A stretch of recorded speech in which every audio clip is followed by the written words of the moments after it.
di awal abad ke-14, bayangkan ketakutan mulai menyelimuti Eropa. Raja Philip IV dari Prancis, seorang penguasa berwajah rupawan namun berhati dingin, sedang berada di puncak tekanan politik dan juga ekonomi. Utang dari kerajaan sangat menumpuk dan musuh terbesarnya bukanlah kerajaan lain melainkan sebuah ordo yang sangat kaya dan berpengaruh, yaitu seorang ksatria Templar. Untuk mempertahankan kekuasaannya, Philip IV membutuhkan alasan kuat untuk menghancurkan mereka. Dalam konteks itulah muncullah istilah Baphomet. Nama ini pertama kali terlihat dalam dokumen interogasi Templar pada tahun 1307 ketika Raja Philip IV memerintahkan penangkapan massal ordo atas tuduhan melakukan praktek sesat. Tuduhan resmi menyatakan bahwa para Templar menyembah sosok bernama Baphomet, melakukan ritual rahasia dan menolak sebuah ajaran Kristen. Di abad ke-14, Eropa tengah berada di puncak gejolak politik dan agama. Prancis merupakan salah satu kerajaan terbesar pada masa saat itu, dan ketika itu sedang mengalami krisis finansial yang parah. Raja Philip IV yang dikenal ambius dan licik menghadapi utang besar kepada ksatria Templar, sebuah order militer yang sekaligus lembaga perbankan yang menguasai kekayaan dan pengaruh yang luar biasa. Templar bukan hanya pasukan perang, tetapi juga pengolah simpanan keuangan raja, memberi pinjaman dan pengawal jalur perdagangan. Utang Philip IV kepada mereka sangat besar, dan ia menyadari bahwa membayar mereka tidak mungkin dilakukan. Menghadapi situasi ini, raja membutuhkan strategi lain, menghancurkan Templar dan merebut harta mereka. Namun, menyerang langsung akan menimbulkan kritik dari gereja Katolik dan rakyat sendiri. Dibutuhkan alasan moral dan sekaligus yang dapat diterima masyarakat agar tindakan itu tampak sah dan wajar. Dalam konteks istilah, muncullah istilah Baphomet. Nama ini pertama kali ditemukan dalam dokumen interogasi Templar pada tahun 1307 ketika order itu ditangkap secara massal atas tuduhan melakukan praktek sesat. Tuduhan resmi menyebut bahwa para Templar menyembah sosok bernama Baphomet, melakukan ritual rahasia dan menolak sebuah ajaran Kristen. Namun ketika ditelusuri secara mendalam, fakta menunjukkan bahwa tidak ada bukti nyata bahwa Baphomet pernah ada sebagai makhluk, dewa atau patung pada masa saat itu. Para Templar sendiri tidak tahu apa itu, dan banyak pengakuan yang diperoleh melalui penyiksaan dan tekanan politik.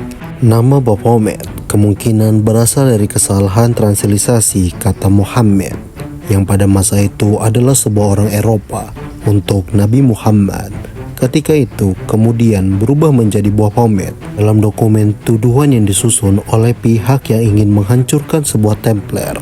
Pada tanggal 13 Oktober 1307, prajurit kerajaan Prancis bergerak sebelum matahari terbit. Gerbang-gerbang markas Templar dihancurkan dan para ksatria ditangkap secara massal. Mereka dibawa ke ruang bawah tanah yang gelap untuk diinterogasi dan disiksa agar mengakui menyembah Baphomet. Tekanan fisik dan psikologi menyebabkan sebagian Templar menyerah, membuat pengakuan palsu tentang ritual dan pemujaan sosok misterius tersebut. Tidak ada patung kepala kambing, tidak ada altar, tidak ada artefak fisik yang ditemukan. Semua tuduhan ini hanyalah alat propaganda politik yang memungkinkan Raja Philip IV merampas harta Templar. Dengan dalil moral dan agama, ksatria Templar yang dieksekusi dengan tegas menyatakan bahwa mereka tidak pernah menyembah Baphomet, dan juga menegaskan bahwa tuduhan tersebut adalah sebuah rekayasa politik.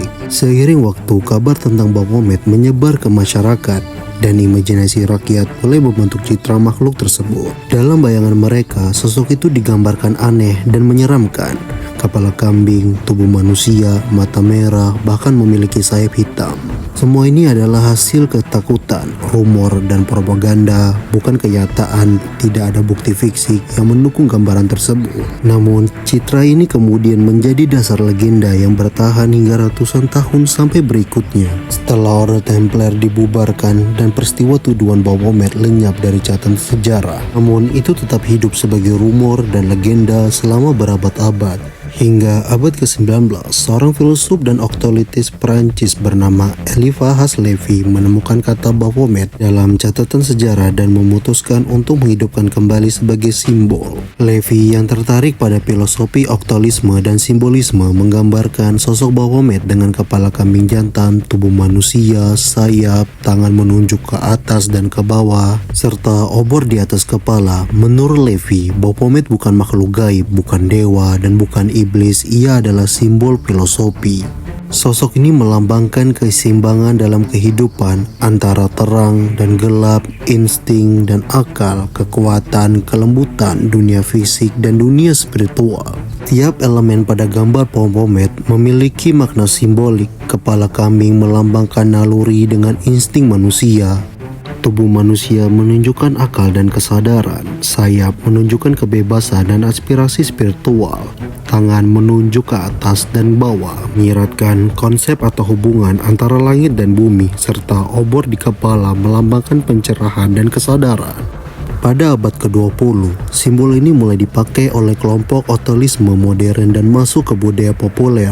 Anton LaVey, pendiri Church of Satan, menggunakan kepala kambing sebagai ikon pemberontakan terhadap dogma agama dan simbol kebebasan berpikir. Seperti dalam film horor, musik, dan media memperkuat citra Baphomet sebagai makhluk menyeramkan, menakutkan, dan dikaitkan dengan iblis. Padahal semua itu merupakan interpretasi modern dari simbol filosofi Levi. Masyarakat awam sering salah memahaminya, percaya bahwa sosok itu benar-benar disembah atau eksis sebagai makhluk yang nyata.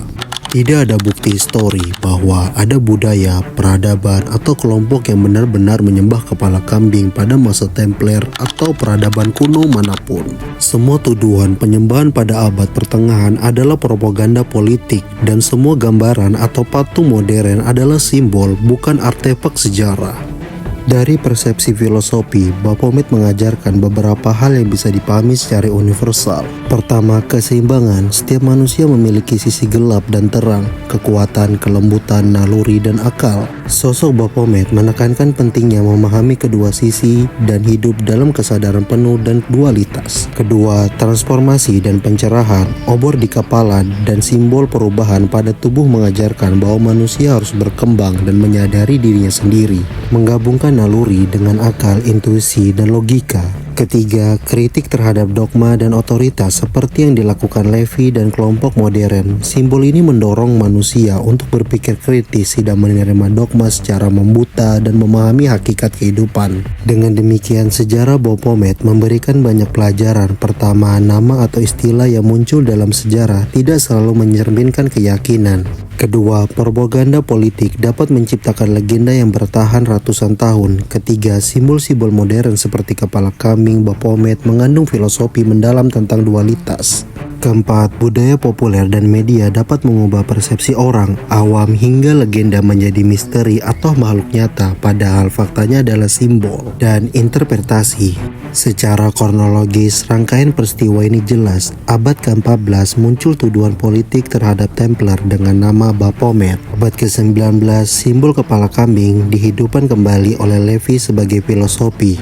Dan abad ke-20, simbol ini menyebar melalui oktualisme dan budaya populer. Sedangkan abad 21, istilah itu muncul sebagai penyimpangan modern dalam nama asli, memperlihatkan bagaimana sejarah, simbol, dan interpretasi masyarakat berinteraksi dan membentuk legenda yang salah kaprah tetapi sarana makna filosofis. Kita tarik kesimpulan mengenai Baphomet adalah simbol, bukan makhluk nyata. Baphomet muncul hanyalah interpretasi modern dari nama itu. Dan patung kepala kambing hanya dikaitkan dengan penyembahan adalah karya simbolik abad ke-19. Filosofi yang terkandung di dalamnya tentang keseimbangan dualitas, transformasi, dan kesadaran kritis tetap relevan bagi manusia modern yang mengajarkan kita untuk memahami dunia dengan lebih dalam, menyadari sisi gelap terang dalam diri, serta menginterpretasikan simbol dengan bijak. Salah satu kelompok yang paling sering dikaitkan dengan Baphomet adalah The Satanic Temple di Amerika Serikat. Mendengar namanya saja, banyak orang langsung mengira mereka menyembah setan, mengadakan ritual gelap, atau sujud kepada patung Baphomet. Padahal faktanya justru baru terbalik. Satanic Temple tidak percaya setan itu ada. Mereka bukan kelompok pemuja iblis, tetapi organisasi aktivis dan humanis yang memperjuangkan hak kebebasan beragama. Mereka menggunakan simbol setan hanya sebagai sindiran politik, bukan objek ibadah.